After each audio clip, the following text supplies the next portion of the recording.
মানুষের সঙ্গে দেখা হলো মুসা আলাইহিস সালামের কয়জন? জোরে বলেন কয়জন? এক নম্বরে দেখা হলো বিশাল এক ধনীর সঙ্গে। আজকে আলহামদুলিল্লাহর কথা বলতে যে আমি আলোচনা শুরু করেছি, বিশাল ধনীর সঙ্গে দেখা। আর একজন মুসলমান প্রতিবন্ধীর সঙ্গে দেখা, যার হাত নাই পা নাই জগতের মধ্যে। আর একজন ব্যক্তি হলো দুনিয়ার অভাবী মানুষ। তিনজন মানুষের সঙ্গে মুসা নবীর দেখা। ধনীর সঙ্গে দেখা হয়, সালাম দে আল্লাহর নবী, আসসালামু আলাইকুম। হে নবী মুসা, কই যাও গো? নবী মুসা ডাক দে, আমি যাই রব্বি কারীমের দিদারের জন্য গো। বলে নবী মুসা, আমার একটা নালিশ নিতে পারবানি? আল্লাহ রাব্বুল আলামিন আজরাইলকে পাঠাইলেন নবী মুসা আলাইহিস সালামের কাছে। আজরাইল যাও আমার নবী মুসা রে, যা বলো তাকে দুনিয়া থেকে আনবো আমার সঙ্গে তো লাভের জন্য। আমি রব্বি কারীম তারে ডাকতেছি, আসতে বলো। তাকে শেষ বিদায় ঘটনা ঘটিয়ে যাবে, ঘন্টা বেজে যাবে। মুসা আলাইহিস সালাম ডাকতে বলে, জিবরিল রে, ও জিবরিল তুমি কেন আসছো? বলে হুজুর একটু পরেই তো আজরাইল আলাইহিস সালাম আসবে আপনার সঙ্গে কথা বলার জন্য, কারণ আপনার বিদায় ঘন্টা বেজে গেছে হুজুর, আপনাকে চলে যেতে হবে। মুসা আলাইহিস সালাম ডাকতে বলেন, আজরাইল আসতে বলো। আজরাইল আসলেন। আজরাইল এসে সালাম বিনিময় করেন, আসসালামু আলাইকুম আল্লাহর নবী মুসা। ও নবী মুসা। নবী মুসা ওয়ালাইকুম আসসালাম। কে কবে? আমি আজরাইল। কেন আসছো? আপনার রূহটা বাইর করার জন্য আসছি। যদি আপনি বলেন আরো দীর্ঘদিন একটু হায়াতে থাকতে বলেন, কারণ কতদিন থাকতে চান বলেন? রব্বি কারীম আমাকে বলছে আমার নবী মুসা যদি আসতে না চায় তাকে কিছুদিন সময় দেয়া হবে। কত বছর বাঁচতে চায়, কতদিন দুনিয়ার মধ্যে থাকতে চায়, একটু শুনে আসবা। নবী মুসা বলে, কি বললে? আমারে থাকার কথা বলছে রব্বি কারীম। বলে হ্যাঁ।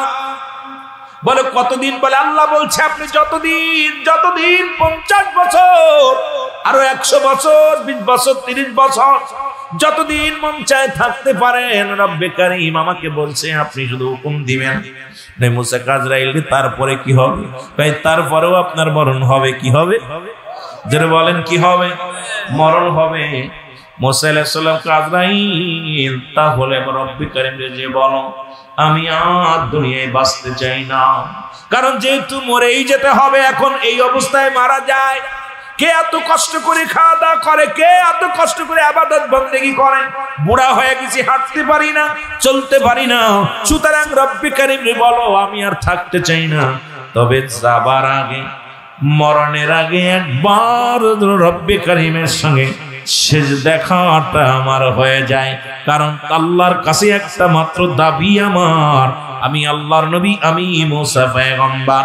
একটা দাবি, রব্বি কারীম যেন আমার মরণের আগে একবার যেন তার দিদারটা দেয়। জোরে বলেন না মারহাবা।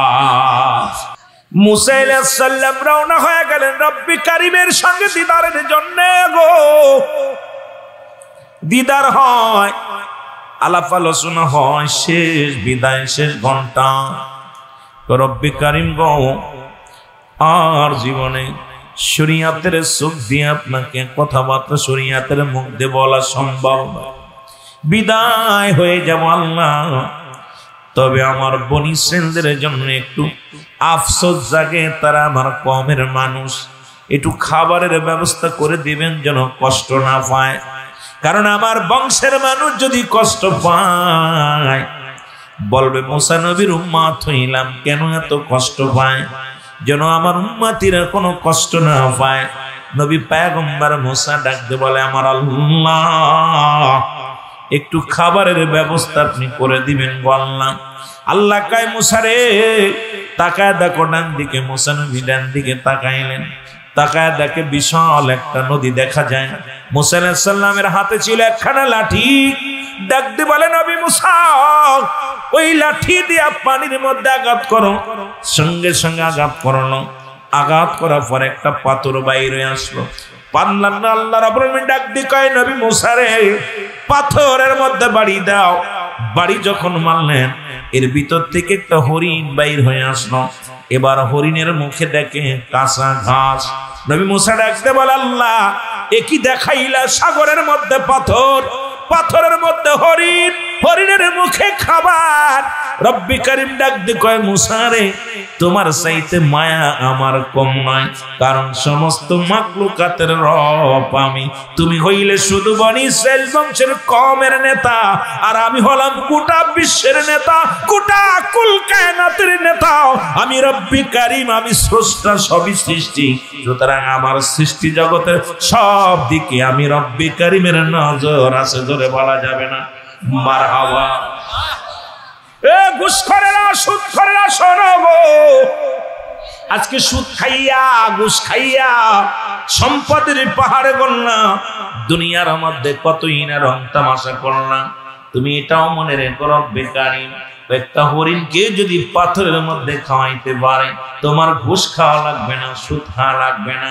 সঠিক পথ অবলম্বন করো, রব্বি কারীম রিজিকের ব্যবস্থা করে দিবে। জোরে বলেন মারহাবা।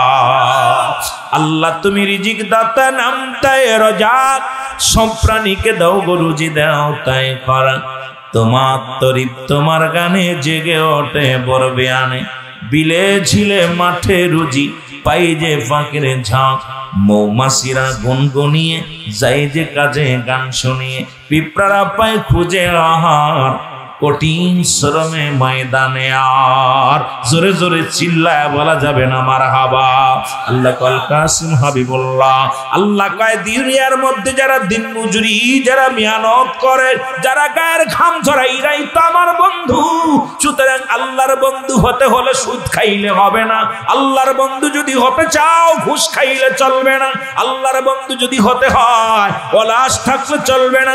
আল্লাহর বন্ধু যদি হতে হয়, দুই নাম্বারই চলবে না। আল্লাহর বন্ধু যদি হতে হয়, নামাজ এবং শরীয়তের বিধান মেনে চলতে হবে, গায়ের ঘাম ঝরাতে হবে, তবেই রব্বি কারীমের বন্ধু হওয়া যাবে। জোরে জোরে চিল্লায় বলা যাবে না মারহাবা।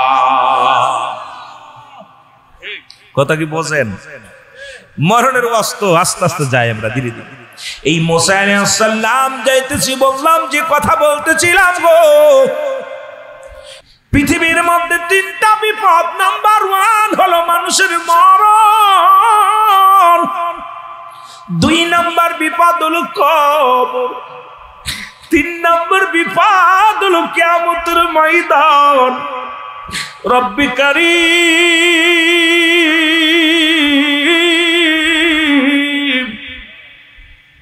ওই মরণের কথা বলতে গেলে বড্ড ভয় লাগে রে বাবারা আমার। মানুষের মৃত্যু হয় 2টা টাইমে, একটা রাতের বেলা, একটা দিনের বেলা। আরে দিন শুরু করেছিলাম, মৃত্যুবরণ করি না, রাত শুরু করে দিছি, মৃত্যু হয়ে যেতে পারে। কখন যেন মালাকুল মউত এসে যায়, কখন যেন ধরা পড়ে যায়, কেউ বলতে পারি না। এই দুনিয়ার রং তামাশা এখনো বুঝলাম না, শুধু রং তামাশায় মেতে রইলাম রে মুসলমান। শুনে নাও, এই পৃথিবীর মধ্যে মরণের পেয়ালা পান করতে হবে রে। আল্লামা মুফতি আমজাদ আলী সাহেব একটা কিতাব লিখলেন, কিতাবের নাম বাহারে শরীয়ত। এই কিতাবের মধ্যে লিখতে যা বললেন, দুনিয়ার মানুষ শুনে নাও, মানুষ যখন মৃত্যুবরণ করে 70টা তাজা উটের গায়ের চামড়া জবাই না করিয়া উল্টো দিকে টান দিয়া লবণ আর মরিচ লাগায় দিলে যতটুক যন্ত্রণা হয়, এর চাইতে 70 গুণ যন্ত্রণা হলো একটা সাধারণ মৃত্যু। এখন আমরা যারা মরণকালে পায়খানা করে দিই রে, আজ 2 দিন ও মুসলমান হাসপাতালে রয়েছিলাম, দেখেছি কত মানুষের করুণ কান্না। আজকে আসার সময় দেখেছি কয়েকটা লাশ মুসলমান এখানে হাসপাতাল থেকে মুসলমান ঠেলা গাড়িতে করে নিয়ে যায়। আরে কখন কত আশা ছিল বাঁচবে, হাসপাতালে ভর্তি করা হলো, কত স্বপ্ন। আরে ও মুসলমান, রব্বি কারীম আজরাইলকে পাঠিয়ে দিছে রে, লক্ষ টাকা খরচ করে বাঁচা সম্ভব নয়। আরে বাসি দুনিয়ার মধ্যে আমার বাজানেরা শুনে নাও, এবার সাধারণ মৃত্যু যদি এত কঠিন হয়, মরণের সময় অনেকের চোখটা বড় হয়ে যায়, অনেকের মুসলমান জিহ্বা বাইর হয়ে যায়, অনেকে পায়খানা প্রস্রাব পর্যন্ত করে দেয়, অনেকেই মরণের সময় একটঙ্গ বেকা হয়ে যায়। কত মানুষ মাসকে মাস বিছনায় পড়ে আছে, এই দুনিয়ার মধ্যে ঘা হয়ে গেছে, জমিনের মধ্যে পোকামাকড় পর্যন্ত পড়ে যায়। এ দুনিয়ার মুসলমান,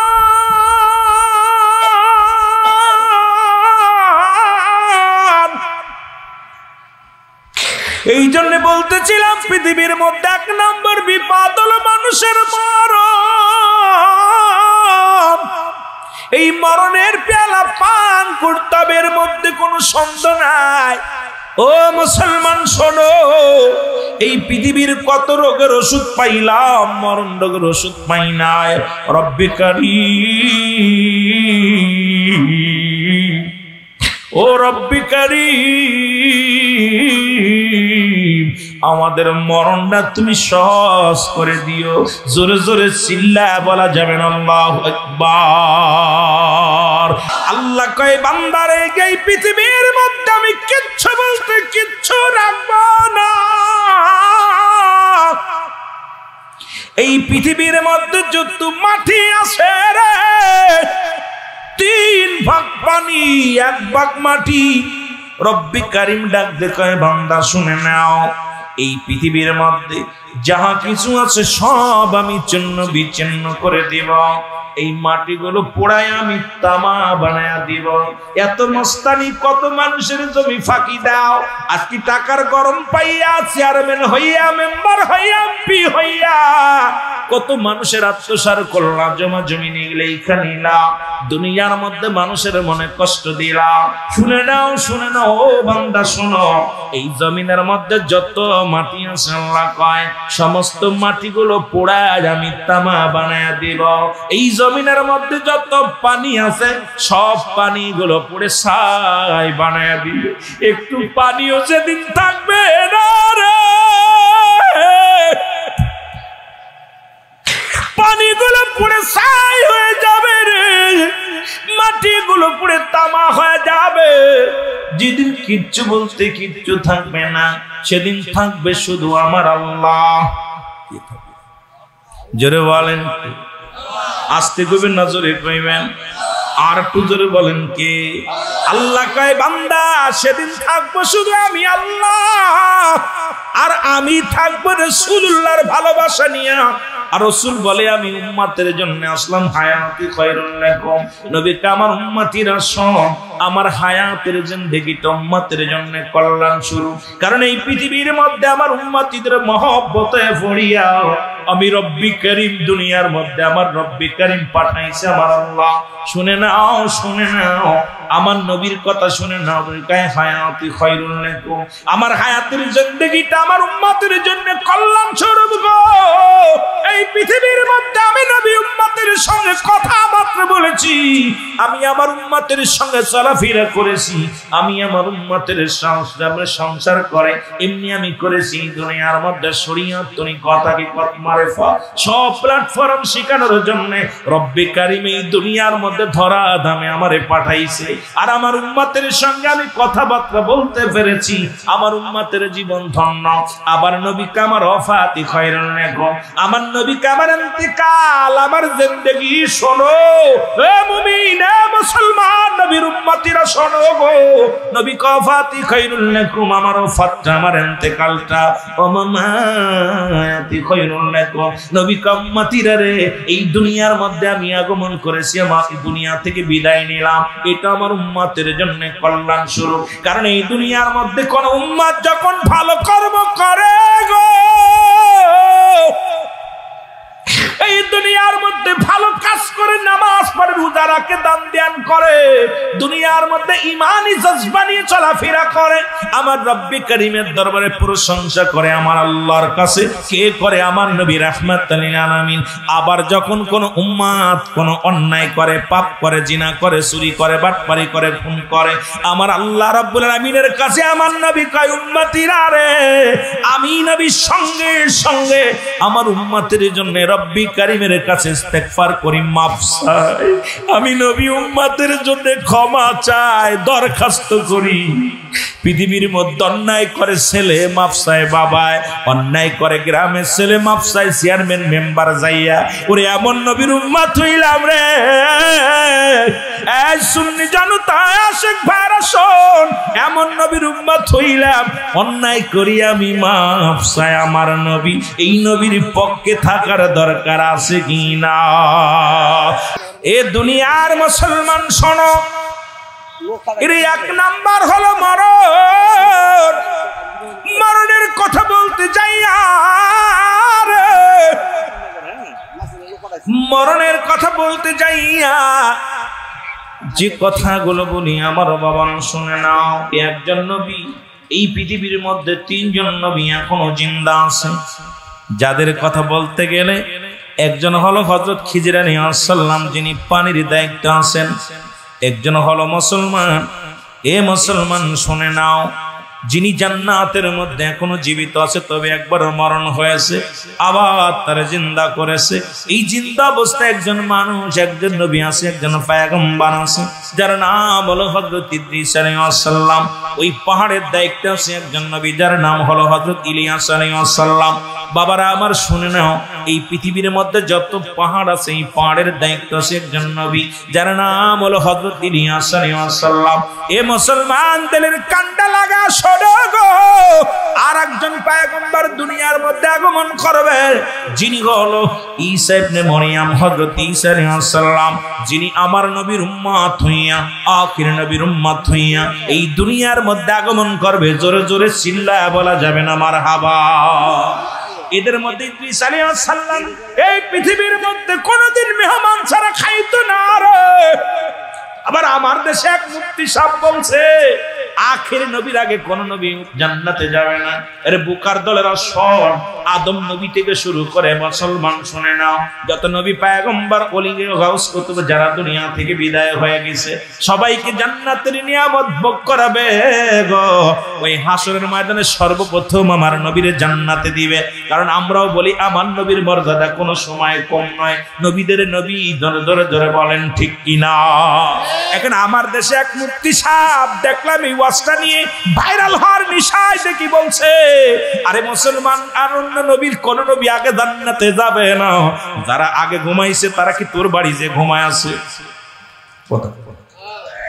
কোনে ওরে জিগাইতে হবে, যারা আদম নবী থেকে শুরু করে যত পয়গম্বর দুনিয়া থেকে বিদায় নিছে রে, কোথায় আছে? সবাই জান্নাতের দরজা। কারণ আল্লাহ তো প্রস্তুতি করে রাখছে। আল্লাহ বলো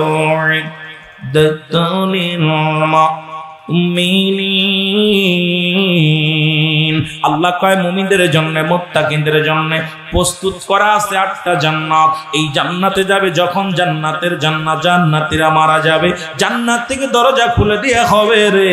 জান্নাতের নিয়ামত তারা পাইবে কিয়ামত পর্যন্ত। আলো বাতাস পাবে জান্নাতি, ফল খাবে জান্নাতি, ভোগ করবে জান্নাতি। কারণ নামাজের ভিতরে, কোরআনের ভিতরে সব আবার সেই বক্তব্য ওয়াজ করে।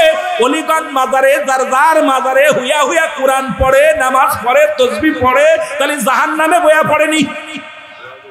কথা কয় না? এই সমস্ত আলেমগুলো ভাইরাল নিশা লাগছে রে। আমি নাম বলতে চাই না, কারণ যদি নাম বলি, আমি নাম বলার জন্য, গীবত করার জন্য এখানে আসি নাই। আনছেন ওয়াজ শোনার জন্য, যা পারবো তাই বলবো। হেদায়েতের মালিক আমার আল্লাহ। পৃথিবীর মধ্যে কোন নবী গলি হেদায়েতের দায়িত্ব নেন না, কোন মাতবারে হেদায়েতের দায়িত্ব দেন নাই। যদি আমার নবীরও হেদায়েতের দায়িত্ব দেন নাই, আমার নবী যদি হেদায়েতের দায়িত্ব দিতেন, তাহলে আবু জেহেলের কপালে কালেমা জুটতো। যেহেতু আবু জেহেলের কপালে কালেমা জোটে নাই, ইয়া দ্বারা প্রমাণ হয় হেদায়েতের চাবিকাঠি রব্বি কারীমের হাতে। জোরে বলেন ঠিক কিনা? আর একটু জোরে বলো ঠিক কিনা? এই জান্নাতি যত নিয়ামত গুলো আমি আমার রহমতের বান্দা বান্দির জন্য বানাইছি রে। ইদ্রিস আলাইহিস সালাম বলে, রব্বি কারীম, তোমার জান্নাত তো বড় মজা, জান্নাত তো বড় নিয়ামত। আর জান্নাতের যত শান্তি, যত ভোগ বিলাস পাওয়া যায়, এত বড় নিয়ামত তুমি দুনিয়ার মধ্যে দান করো না আল্লাহ। তোমার জান্নাত যে কত সুন্দর, তোমার জান্নাত যে কত নিয়ামত, তোমার জান্নাত যে কত রহমতে ভরপুর গো আমার আল্লাহ। ডাক দেখায় ইদ্রিস রে, তবে তুমি কি খুশি হও নাই? বলে রব্বি কারিম আমি খুশি, তবে একটা কষ্ট, মালাকুল মউত আজরাইল আলাইহিস সালাম বুঝি আমার সনে ভালো ব্যবহার করে নাই। আল্লাহ আজরাইল তাড়াতাড়ি যাও, দেরি করো না রে। আজরাইল আলাইহিস সালাম আগমন করলেন ইদ্রিস আলাইহিস সালামের কাছে, সালাম দা, আসসালামু আলাইকুম। আল্লাহর নবী, ও আল্লাহর নবী ইদ্রিস আলাইহিস সালাম। ইদ্রিস আলাইহিস সালাম বলে ওয়ালাইকুম আসসালাম। আজরাইল আবার কেন আসছো আমি জানতে চাই। বলে আল্লাহর নবী গো, আপনার কদমে আমি আসছি একটা জানার জন্য, আপনার কাছে জানতে চাই আপনার মৃত্যুর কত কষ্ট হয়েছে এটা জানতে চাই। আজরাইল আলাইহিস সালাম বলা পর ইদ্রিস আলাইহিস সালাম বলে আজরাইল ডাকে বলো আমার মনটা কেমন হলো আমি জানতে চাই, কেমনে আমার রূহটা বাইর করেছো। আজরাইল ডাকতে বলে নবী গো, মায়ার নবী,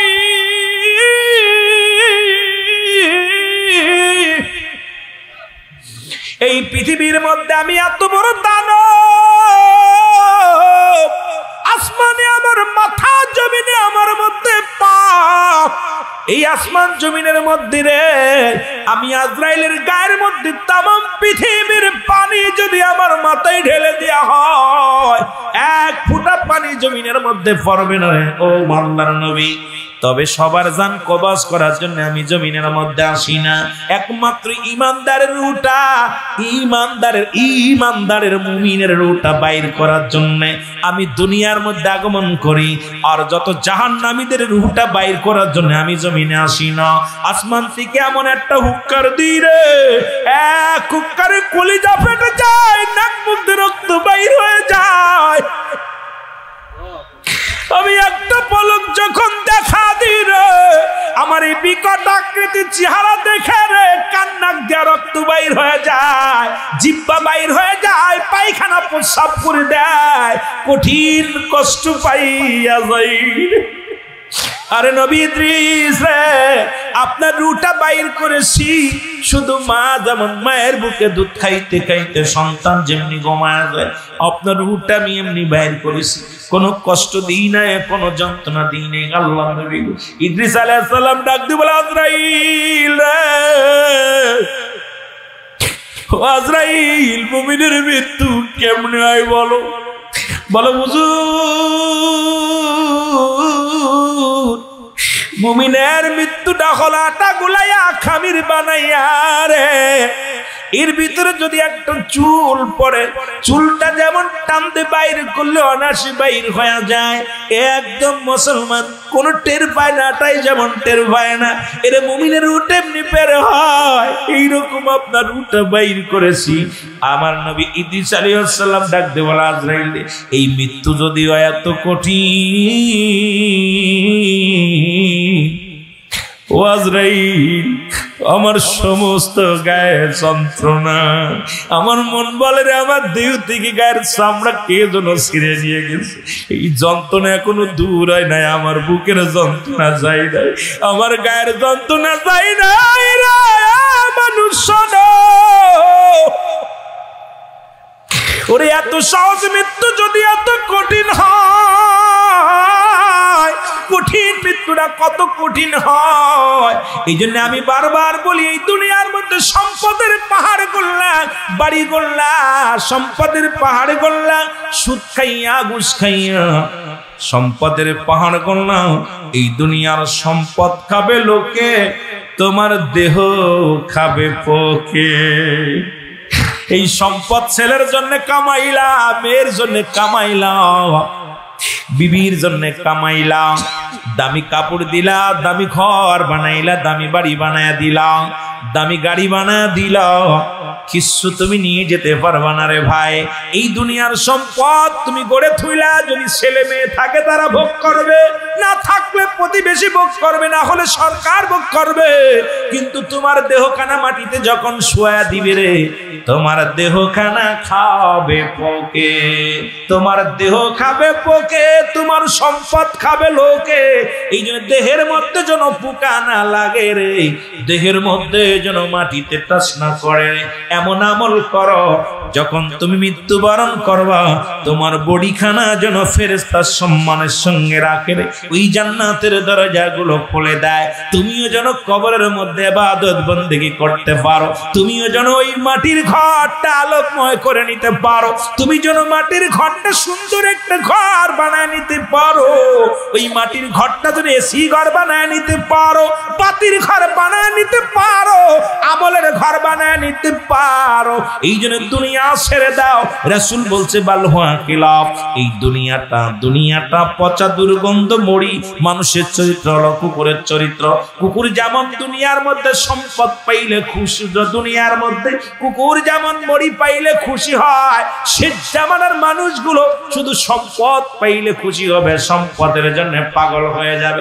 তার প্রমাণ দেখলাম তিরমিজি শরীফের 3952 নম্বর হাদিসের মধ্যে দেখলাম আমার নবী বলছে আমার উম্মতের মধ্যে একদল মুসলমান শোনো একদল মুসলমান তারা নিজেরা মূর্তি পূজা করবে অন্যকে মূর্তি পূজার উৎসাহিত করবে আমার বাচ্চারা মুসলমান শুনে নাও তিরমিজি শরীফের হাদিস 3952 নম্বর হাদিস খানা ভালো করে লিখে নাও কারণ আমার মুসলমান এখন দেখলাম ঈমানের মুসলমান আজকে ভোটের জন্য আমরা টুপিদারি মাথায় দিয়া আলেম সাজিয়া মূর্তি পাড়া দিই মূর্তির সামনে যায় জিয়ারত করি এর চাইতে কষ্ট আর থাকতে পারে না এর চাইতে দুঃখ আর থাকতে পারে না ঈমান চোরদের যন্ত্রণায় আমি আপনাদেরকে বইলা যাই এখনো সময় আছে ঈমান নিয়ে কবরে যাওয়ার দরকার আছে কি না আরো যারা বলেন আছে কি না বলতেছিলাম 2 নাম্বার বিপদ হলো মানুষের কবর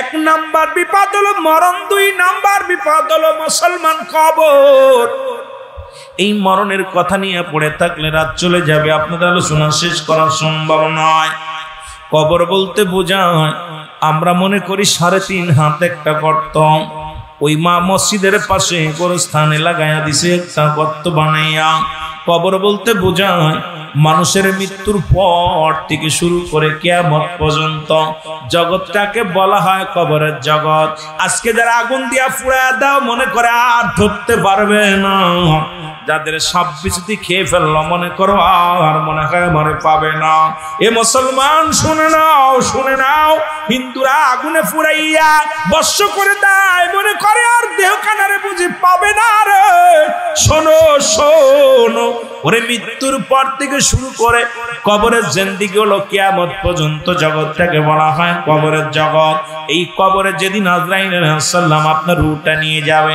কেরামন কাতিবিন দুজন ফেরেশতা আপনার লিপিবদ্ধ আছে 40 বছর 50 বছরের যা কামাইলেন যা করলেন সব লিখে রাখছে রে মুসলমান ওই কবরে শোয়া দিলে একবার চিন্তা করেন প্রথম রাতে আপনি কেমনে থাকবেন ওই কবরের মধ্যে একটা ঘন্টা কেমনে থাকবে রে আল্লাহ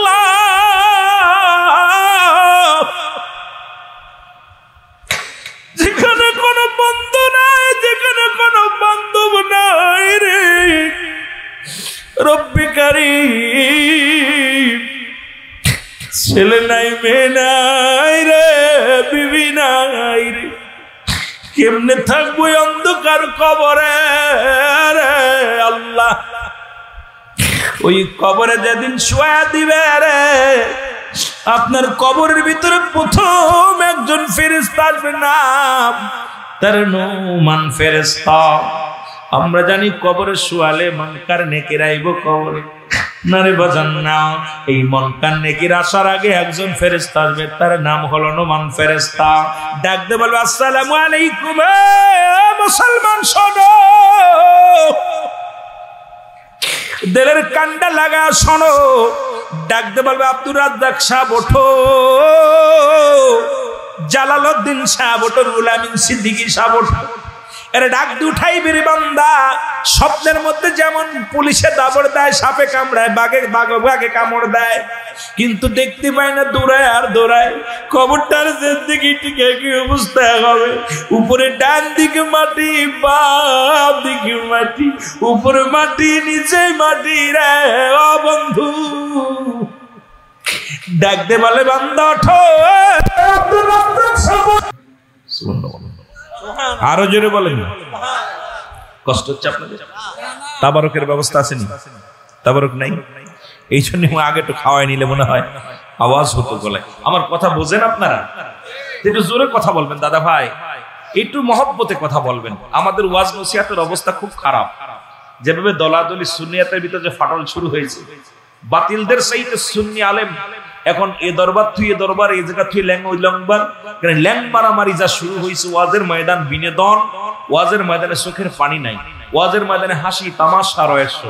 এটা আমি গুনাহগার দিতে পারি না, আমার দ্বারাই সম্ভব না। যতক্ষণ তো আলোচনার ময়দানে থাকবো, দয়া করে ইমানি হালাতে কথা শোনার জন্য চেষ্টা করবেন। রব্বে কারিম যেন ফাও কোনো আলোচনা, কোনো বাজে কোনো আলোচনা যেন জবান দিয়ে না বাইর করে। রব্বে কারিমের কাছে একটাই প্রার্থনা, আল্লাহ এই ময়দানে যখন আমাকে তুমি আনছো, এই ময়দান যেন আমি বিনোদন না বানাই, এই ময়দান যেন ব্যবসায়ী জায়গা না বানাই, এই ময়দান যেন দুনিয়ার মধ্যে রহস্যজনক ময়দান না বানাই। কারণ রিয়াজুল জান্নাহ বেহেশতের বাগান, আর এই বেহেশতবাসী মদিনার মাটি, বাংলাদেশের মাটি। এই মদিনার মাটি গায়ে লাগলে গুনাহ ঝরে যায়, বাংলাদেশের মাটি গায়ে লাগলে চুলকানি রোগ হয়। আজকে এই জায়গাটা গতকালকেও ছিল এলাকার হলো আপনি ঈদের ময়দান, ঈদগাহ ময়দান, আজকে হলো রিয়াজুল জান্নাহ বেহেশতের বাগান। আগে হলো বেহেশত, তারপর হলো বাগান। সুতরাং জান্নাতের বাগানে জাহান্নামীরা বসতে পারবে না। জাহান্নামীরা করে, আল্লাহ হে বান্দা, আমি তো তোরে কত সম্মান ভালোবেসে বানাইলাম, পৃথিবী যেমনি বানাইলাম এমনি তোরে বানাই নাই। আলহামদুলিল্লাহ, উনি আসুন। এত আদর করি, এত মহব্বত করে তোরে বানাইলাম, দুনিয়ার মধ্যে আমার নিকটতম ফেরেশতাদের এরকম বানাই নাই। জোরে বলেন না মারহাবা। এবার নবী মুসা আবার মুসলমান শোনো গো, দিদার হয়ে গেল নবী মুসা, রওনা হয়ে গেছে রে। প্রতিমধ্যে যা দেখে নবী মুসা কিছু মানুষ একটা কবর করে, কয়েকজন মানুষ, কথা বুঝেননি, কবর খুঁড়তেছে। মুসা চিন্তা করে যে রাস্তাতে যাইতেন, ওই রাস্তায় পাশে পাশে কোনো বাড়ি নাই। মুসা আলাইহিস সালাম যায় বলছে, ভাই তোমরা কার কবর খুঁজছো, কবরটা কার খুঁড়তেছো? একদম খন্তা এই নিয়া দা আপনার ওই সাপল নিয়া, আপনার জান্নাত থেকে সাপল আনছে, জান্নাত থেকে কোদাল আনছে, সবকিছু ফেরেশতারা নিয়ে কবর খুঁড়তেছে। মুসা আলাইহিস সালাম দেখছে মানুষের সুরত দইরা মানুষগুলো কবর খুঁড়তেছে। সালাম দিছে, আসসালামু আলাইকুম ভাই, আমি তো এই পাশে গেলাম, দেখি নাই কোনো জনবসতি, এখানে কবর খুঁড়তেছেন কার? মুসা আলাইহিস সালাম শোনা পর, মুসা আলাইহিস সালাম বলা পর ওনারা বললেন, ভাই এই এলাকার মধ্যে একজন মানুষ এখানে ঘুমাবে, মরে গেছে, তার এখানে দাফন হবে। মুসা আলাইহিস সালাম বললেন, সেই লোকটা কে?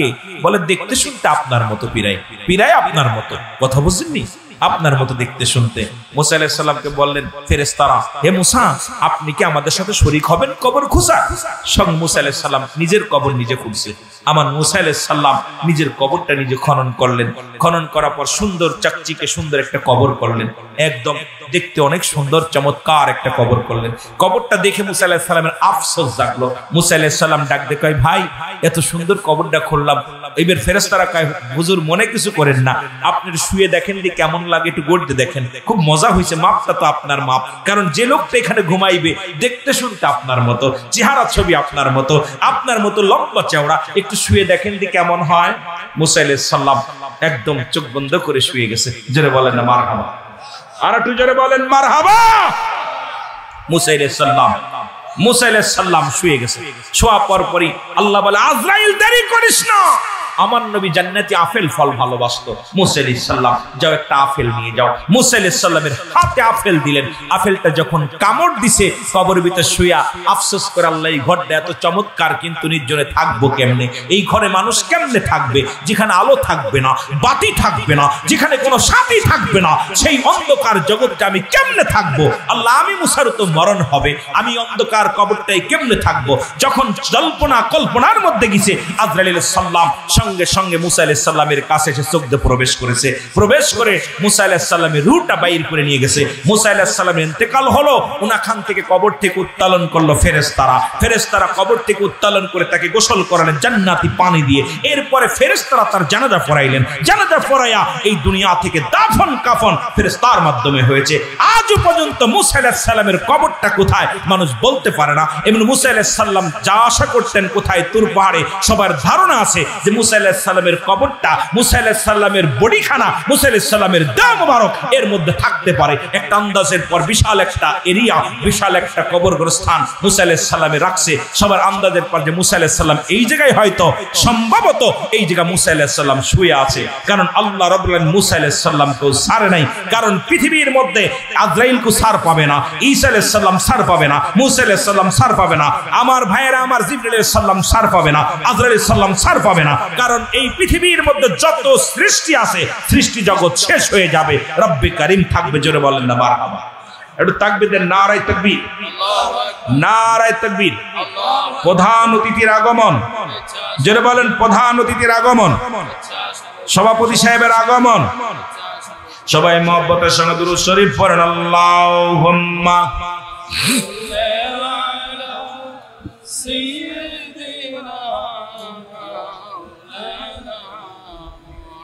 আমাদের মাঝে প্রধান অতিথি জনাব আলহাজ আব্দুর রাজ্জাক সাহেব, উনি আমাদের মাঝে আগমন করেছে। আপনারা খুশি না বেজার?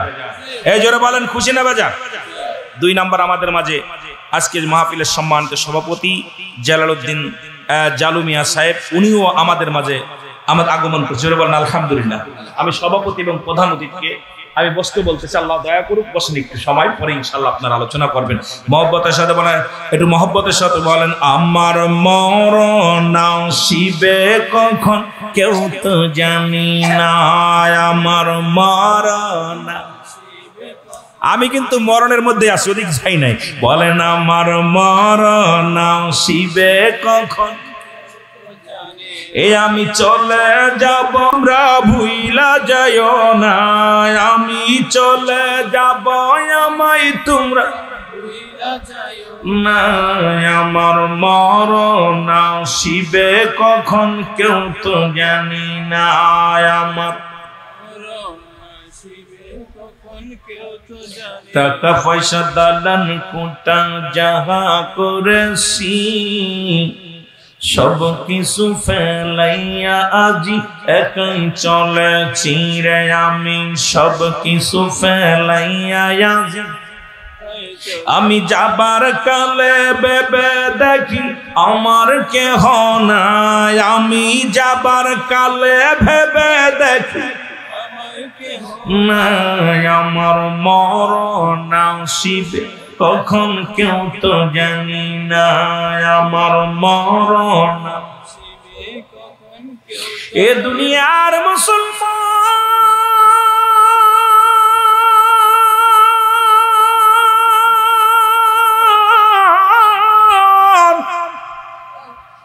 আমার মরণ শিবে কখন কেউ তো জানি না, আমার মরণ। আরো জোরে বলেন, আমার মরণ আসিবে কখন, আমি চলে যাব, আমায় তোমরা ভুইলা যাইও না, আমি চলে যাব, আমায় তোমরা না, আমার মরণ আসিবে কখন। এই পৃথিবী চিরদিনে থাকার জায়গা নয়, অন্ধকার কবর যে তোমার আসল ঠিকানা রে মানুষ, অন্ধকার কবর যে তোমার আসল ঠিকানা। এরে বন্ধু শুনে নাও, তুমি কার জন্য সুদ খাও, কার জন্য ঘুষ খাও, কার জন্য দুনিয়ার মধ্যে তুমি ক্ষমতার দাপট দেখাও। আল্লাহ কই কুল্লু মান আলাইহা সব শেষ করে দিবে কে? আরো জোরে বলেন কে? আওয়াজ নাই, জোরে বলেন কে? এরে আমার মনের জল্পনা কল্পনা নবী যাব আমি সোনা, আরো জোরে বলেন যাব আমি সোনা, আওয়াজ জোরে নাই। এরে যাব আমি, আরো জোরে বলেন যাব আমি, এরে আমার মনের জল্পনা কল্পনা নবী যাব আমি সোনা, এরে যাব আমি সোনার মদিনায়, বলো যাব আমি, ইরি আমার মনের জল্পনা কল্পনা নবী যাব আমি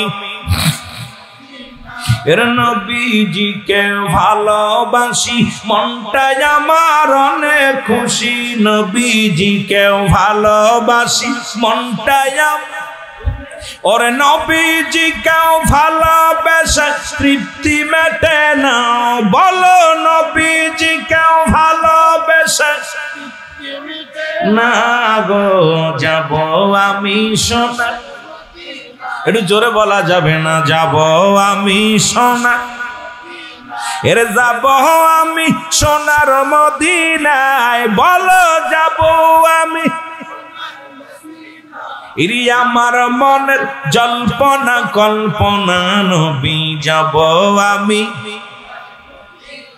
এর নবীর নামে এত জাদু ডাকিলে মনে হয় মধু নবীর নামে এত জাদু ডাকিলে মনে হয় মধু এই মধু কোথাও মেলে না বলো এই মধু কোথাও না গো যাব আমি সোনা বলো যাব আমি সোনার মদিনায় বলো যাব আমি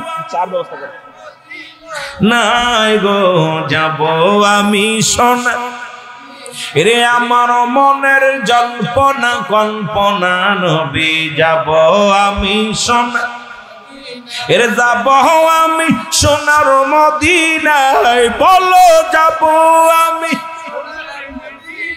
আমার মনের জল্পনা কল্পনা নবী যাব আমি সোনা আল্লাহুম্মা সাল্লি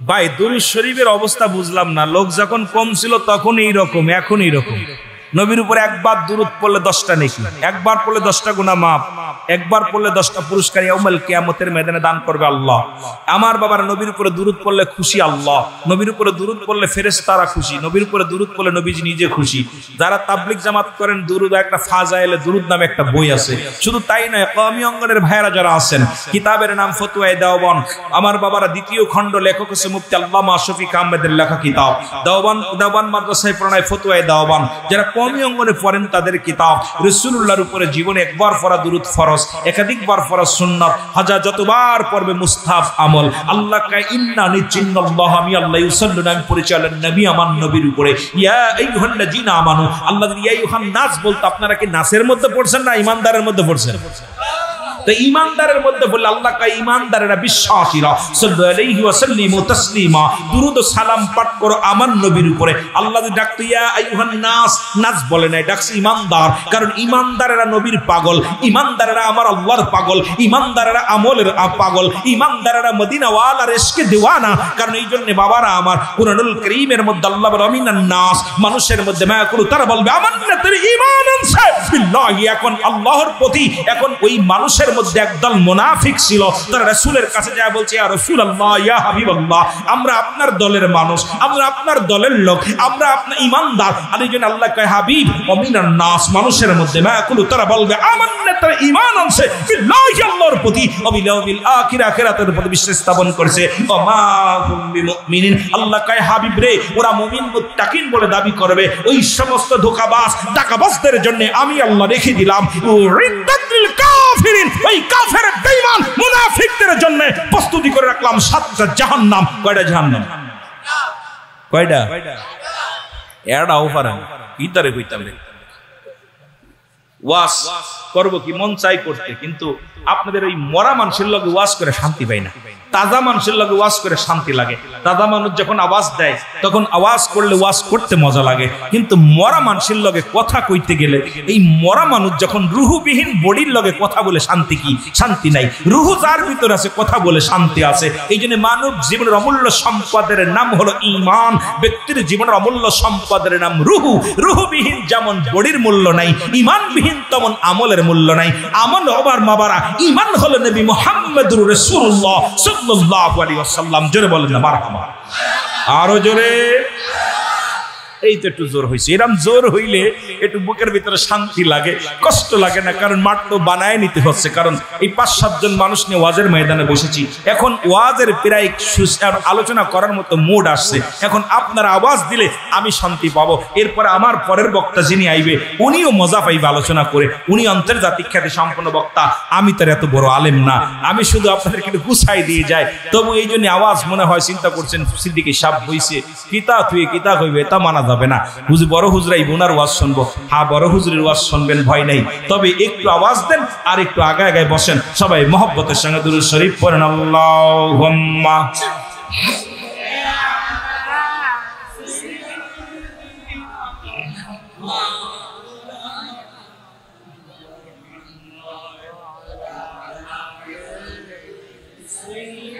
আমার সাথে রাত বলেন না।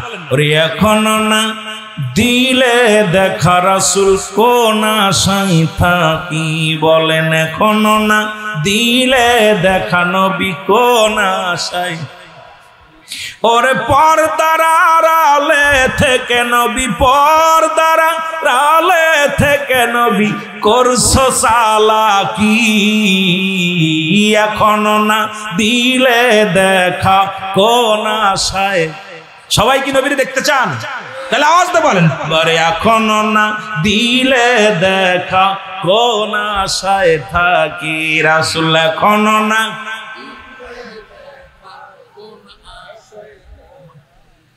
জানি আপনি মহাজ্ঞানী, উম্মতের পারে রখনি, জানি আপনি মহাজ্ঞানী, উম্মতের তরানোর খনি। আপনার কদমে নত সুরে, আপনার কদমে নত সুরে সালাম জানাই উম্মত সবাই, এখনো না দিলে দেখা কোন আশায় থাকি, বলো এখনো না। ওরে মইরা গেলে পাবো দেখা নবী, মইরা গেলে পাবো দেখা কেমনে বুঝি, এখনো না দিলে দেখা কোন আশায় থাকি, বলো এখনো না। বাংলাদেশের আশেক আমি কান্দি বসে দিন রজনী, নবী বাংলাদেশের আশেক আমি কান্দি বসে দিন রজনী, দাউদি দার দাও দয়াল নবী, দাউদি দার দাও দয়াল নবী, আমরা কাঁদতেছি, এখনো না দিলে দেখা কোন আশায় থাকি, বলো এখনো না। ওরে মইরা গেলে পাবো দেখা, আমি মইরা গেলে পাবো দেখা কেমনে বুঝি, এখনো না দিলে দেখা কোন আশায় থাকি, বলো এখনো না। পাইলে নবীর রাঙ্গা চরণ, ধন্য হত আশেকের মরণ, পাইলে নবীর নূরের কদম, ধন্য হত আশেকের মরণ, ধন্য হত মুমিনের মরণ, বলে ধন্য হত মুমিনের মরণ। তাই তো দিদার শেষি, এখনো না। এ নবীর প্রেমিকেরা জোরে বলো, এখনো না দিলে দেখা। আবার এক ঘরেতে দুজন রায়, সদাই দেখা দেখি হয়, ওরে আমি দয়াল কপাল মন্দ, আমি দয়াল কপাল মন্দ, পাইনি তোমারি, এখনো না দিলে দেখা কোন আশায় থাকি, বলো এখনো না। ওরে মইরা গেলে অবুঝ দেখা, মইরা গেলে অবুঝ দেখায় আমি কেমন ভুলি, এখনো না দিলে দেখা।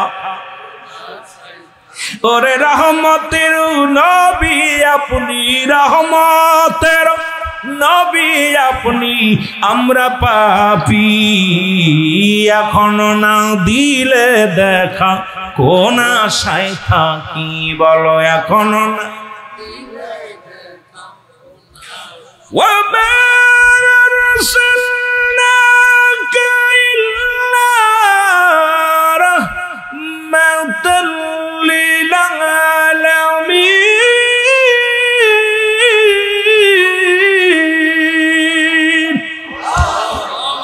নবী গো আপনি রাহমাতাল লিল আলামিন, আমরা পাপী, একবার দেখা যেন পায় গোলামে, একবার যেন কদম মুবারক চুমার সুযোগ হয়, মদিনাওয়ালা গো একবার যেন আপনার রওজা মুবারক দেখতে পারি, এই আশায় বুক বেঁধে আসি কবে দিদার হবে। এই আশিকের রাসূলুল্লাহর কদম মুবারক পে ধন্য হব, রাসূলুল্লাহর দিদার পে ধন্য হব, নবীজির রওজায় যে ধন্য পাবো হলো, এই আশায় তো আমরা গোলামেরা আসি, যারা যেতে না পারবো, টাকা নাই, অর্থ নাই, সম্পদ নাই, যাবার মতো সাধ্য নাই। হে মদিনাওয়ালা আপনি আপনার উম্মতদেরকে একবার হলো মায়ার নজরে স্বপ্নের মধ্যে দিদার দিয়ে দিবেন, যাতে করে আপনার দিদার পেয়ে আমরা হাসি মুখে মরণের পেয়ালা পান করতে পারি। জোরে বলেন মারহাবা, আরো জোরে বলেন মারহাবা। মহব্বতের সঙ্গে দুরূদ শরীফ পড়েন আল্লাহুম্মা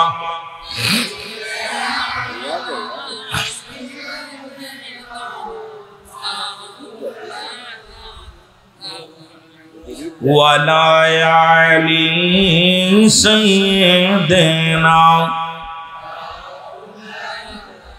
এ দুনিয়ার মুসলমান,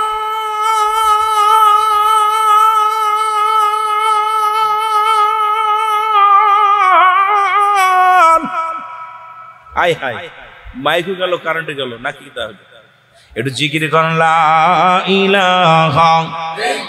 এ মাইকটা একটু বাড়ায় রাইস, মাইক কমায় রাখলে আমার জীবন শেষ। মহব্বত লা ইলাহা, জোরে লা ইলাহা, মারহাবা, জোরে লা ইলাহা। তুমি কাউকে বানাইলা খলিলুল্লাহ, তুমি কাউকে বানাইলা রূহুল্লাহ, তুমি কাউকে বানাইলা খলিলুল্লাহ, তুমি কাউকে বানাইলা এর নূর মুহাম্মদ সাল্লাল্লাহ, বলো নূর মুহাম্মদ और ला इलाहा इल्लल्लाह, ला इलाहा ভালোবেসে লা ইলাহা। তুমি কাউকে বানাইলা খলিলুল্লাহ, তুমি কাউকে বানাইলা রূহুল্লাহ, তুমি কাউকে বানাইলা রূহুল্লাহ, তুমি কাউকে বানাইলা খলিলুল্লাহ। ওগো নূর মুহাম্মদ সাল্লাল্লাহ, বলো নূর মুহাম্মদ আরে লা ইলাহা ইল্লাল্লাহ, লা ইলাহা ভালোবেসে লা ইলাহা, লা ইলাহা মুহাম্মাদুর সাল্লাল্লাহু আলাইহি ওয়াসাল্লাম। আমি যে কথা বলতেছিলাম দিলের কান্ডা লাগা শোনো গো।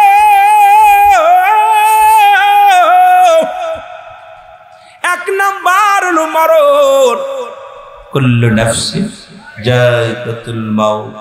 এটা অস্বীকার করার মতো কারোর সাধ্য নাই। রাসূল কয় লা ইয়ামুত, তাদের মৃত্যু নাই। কাদের মৃত্যু নাই? ঈমানদার মুমিনের আল্লাহওয়ালা। জোরে বলেন না মারহাবা, আর একটু জোরে। সবচেয়ে বেশি কষ্ট আমার ভিতরে লাগছে, কারণ রাসূলুল্লাহ বলছে তিরমিজি শরীফের হাদিস 3952 নম্বর। নবীজি নিজে বলছে যে আমার উম্মতের মধ্যে একদল নিজেরা মূর্তি পূজা করবে আর এক দলকে উৎসাহিত করবে। আজকে আমার দেশের অনেক পীর সাহেব দেখলাম ওই পক্ষে, আমার দেশে অনেক দাড়িওয়ালা ওই পক্ষে, আমার দেশে অনেক টুপিওয়ালা ওই পক্ষে। যদি এই কথাগুলো বলি হয়তো অনেকের গায়ে লাগবে, তবে আল্লাহর দরবারে আমার জবাব দিতে হবে, আমার জবাব দিতে হবে। মরণের পেয়ালা পান করা লাগবে। আমিরুল আমিন সিদ্দিকী এইভাবে থাকবো না, যে কোনো মুহূর্তে ডাক এসে যেতে পারে। ওই কবর আমার আসল বাড়ি, কবর আমার আসল ঠিকানা, মৃত্যু আমার আসল গন্তব্যস্থান। সুতরাং এই দুনিয়ার মধ্যে চলচতুরি করে ধোঁকা দিয়া হয়তো আপনাদের থেকে টাকা নিয়ে খাবো দাবো ফুর্তি করবো, কিয়ামতের ময়দানে জবাব দিতে হবে। আল্লাহর দরবারে আমিরুল আমিনকে ছাড়বে না। জোরে বলেন ঠিক কিনা, আরো জোরে বলেন ঠিক কিনা। সুতরাং আমি আশ্চর্য হয়ে গেছি, এগুলো বলতে গেলেও কষ্ট লাগে, বলতে গেলেও কষ্ট লাগে।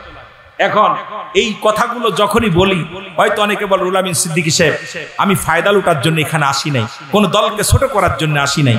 তবে আমার কথা, ইমানের দাম সবচেয়ে বেশি। সারা পৃথিবী একদিকে, ইমান একদিকে। সারা পৃথিবী যদি তোমাকে দিয়ে দেয় আমি হারাম ভক্ষণ করতে রাজি নই। সারা পৃথিবী যদি তোমাকে দিয়ে দেওয়া হয় তুমি সব ছেড়ে দাও, ইমান দিও না। যেমন আমার নবীর সাহাবীরা পৃথিবীর সব ছেড়ে দিছে, জীবনকে মরণকে বরণ করে নিয়ে পৃথিবীর সব ছেড়ে দিছে, ইমান ছাড়ে নাই। তারা ইমানের জন্য, আপনারা দেখছেন আফগানে 500 কোরআনের পাখিদেরকে যখন বন্দুক তাক করা হলো তখন বলছিল তোরা কোরআন ছেড়ে তোদের বাঁচিয়ে দিব।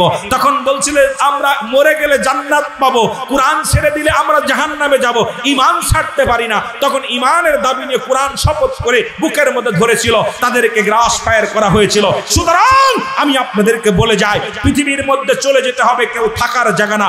ইমান নিয়ে যেন যেতে পারি, ইমান দিয়ে যেন দুনিয়ায় বেঁচে না থাকি, ইমান দিয়ে যেন ইমানটা যেন নিয়ে যেতে পারি। জোরে বলেন ঠিক কিনা।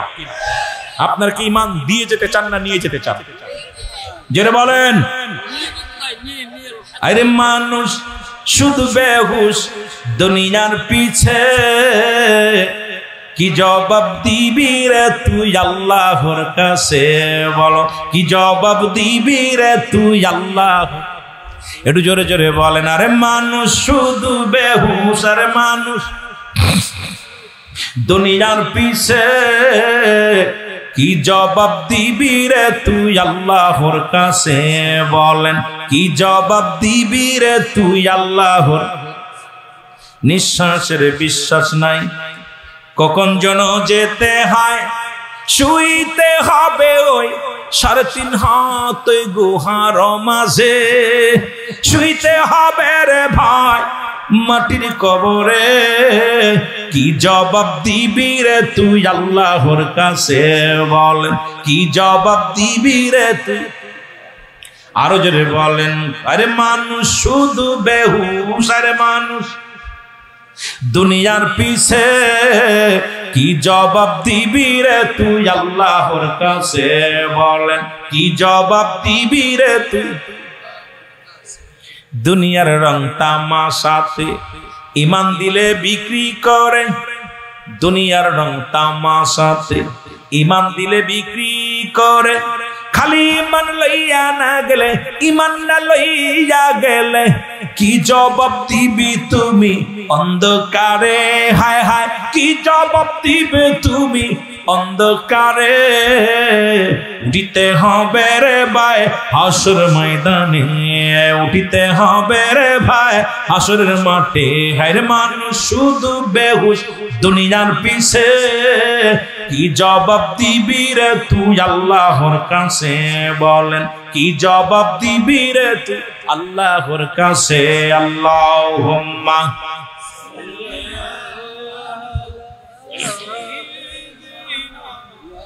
মাওলানা মুহাম্মাদ ওয়ালা সাইয়্যিদিনা। এ দুনিয়ার মুসলমান